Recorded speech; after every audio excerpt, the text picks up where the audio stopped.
Well, hello there. Welcome back to my channel. If you're new here, you're just in time.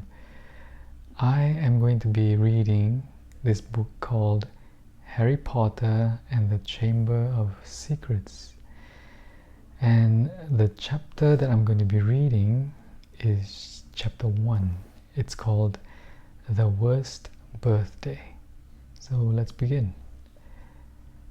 Not for the first time, an argument had broken out over breakfast at number 4 Privet Drive. Mr. Vernon Dursley had been woken in the early hours of the morning by a loud hooting noise from his nephew Harry's room. "Third time this week," he roared across the table. "If you can't control that owl, it'll have to go." Harry tried yet again to explain. "She's bored," he said. "She's used to flying around outside. If I could just let her out at night." "Do I look stupid?" snarled Uncle Vernon, a bit of fried egg dangling from his bushy mustache. "I know what'll happen if that owl's let out." He exchanged dark looks with his wife, Petunia. Harry tried to argue back, but his words were drowned by a long, loud belch from the Dursley's son, Dudley. "I want more bacon." "There's more in the frying pan, sweetums," said Aunt Petunia, turning misty eyes on her massive son. "We must build you up while we've got the chance. I don't like the sound of that school of food." "Nonsense, Petunia. I never went hungry when I was at Smeltings," said Uncle Vernon heartily. "Dudley gets enough, don't you, son?" Dudley, who was so large, his bottom drooped over either side of the kitchen chair, grinned and turned to Harry. "Pass the frying pan." "You've forgotten the magic word," said Harry irritably. The effect of this simple sentence on the rest of the family was incredible. Dudley gasped and fell off his chair with a crash that shook the whole kitchen.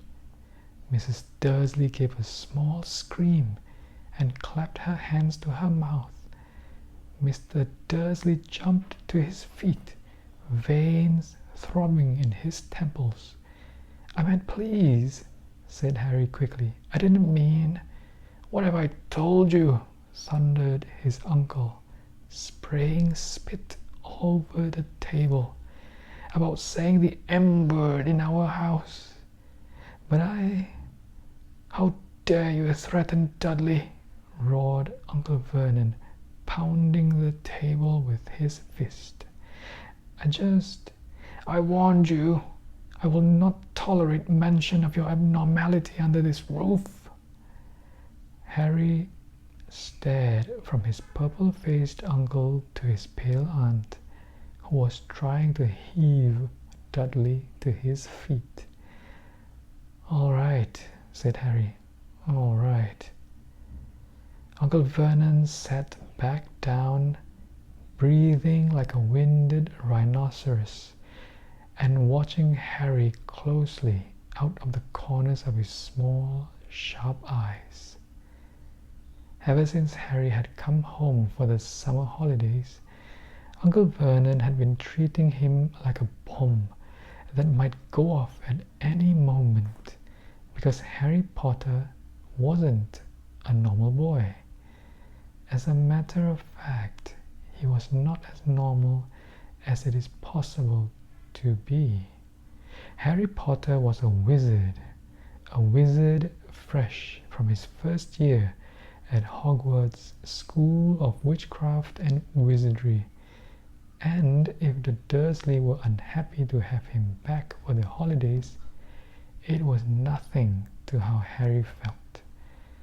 He missed Hogwarts so much it was like having a constant stomach ache. He missed the castle with its secret passageways and ghosts, his classes, though perhaps not Snape, the potions master, the mail arriving by owl, eating banquets in the Great Hall, sleeping in his four-poster bed in the Tower dormitory, visiting the gamekeeper Hagrid in his cabin next to the Forbidden Forest in the grounds, and especially Quidditch, the most popular sport in the wizarding world. 6 tall goalposts, 4 flying balls, and 14 players on broomsticks.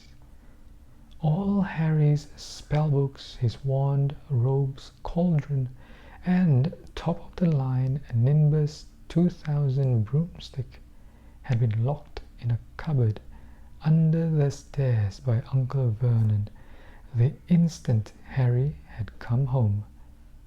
What did the Dursleys care if Harry lost his place on the house Quidditch team because he hadn't practiced all summer? What was it to the Dursleys if Harry went back to school without any of his homework done? The Dursleys were what wizards called muggles, not a drop of magical blood in their veins.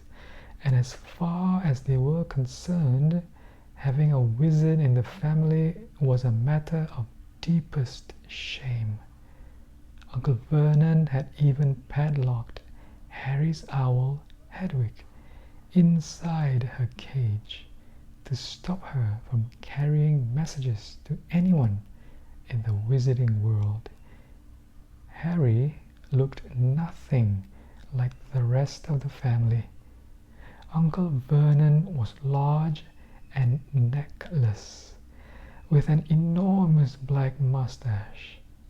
Aunt Petunia was horse-faced and bony. Dudley was blonde, pink, and porky. Harry, on the other hand, was small and skinny, with brilliant green eyes and jet black hair, and that was always untidy. He wore round glasses, and on his forehead was a thin, lightning-shaped scar. It was this scar that made Harry so particularly unusual, even for a wizard. This scar was the only hint of Harry's very mysterious past, of the reason he had been left on the Dursleys' doorstep 11 years before. At the age of 1 year old, Harry had somehow survived a curse from the greatest dark sorcerer of all time, Lord Voldemort, whose name most witches and wizards still feared to speak. Harry's parents had died in Voldemort's attack, but Harry had escaped with his lightning scar, and somehow nobody understood why. Voldemort's powers had been destroyed the instant he had failed to kill Harry. So Harry had been brought up by his dead mother's sister and her husband. He had spent 10 years with the Dursleys, never understanding why he kept making odd things happen without meaning to, believing the Dursley story that he had got his scar in the car crash that had killed his parents. Alright, so that was part of the book, part of chapter 1, and I hope you liked that book. I love that particular scene in the movie. Did you watch that movie? If you do, comment down below. If you don't, that's a waste. You should watch it. Anyway, it's really late right now. My eyes are getting really tired. So if you do like that reading, I do appreciate it if you click that like button and also share it with your friends and family who maybe like this kind of reading. And I got to go and sleep right now, so I think I'm gonna wish you a good night, and I'll see you in the next video. Goodbye.